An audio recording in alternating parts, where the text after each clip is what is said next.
هاي جايز راح اسوي بومبار. طبعا بومبار بامريكا تيجي كلش نظيف، تكون منقعة بالملح. راح اعوفها بالماي مدة ساعة وبعدين اغسلها. احتاج ثوم، بصل، ماي ورد، بيكن صودا، هيل، حامض الليمون، ماي ورد، خل، ليمون، يعني هو حامض ليمون. انقعهم مدة يومين.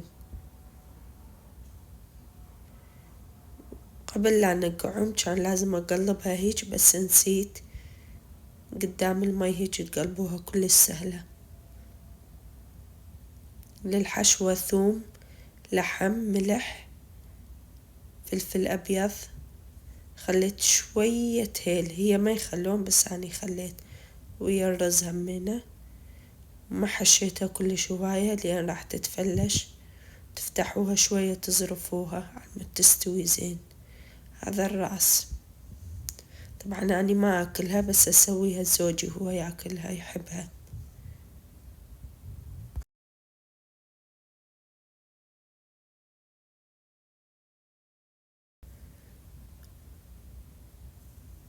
مستويين كل زين.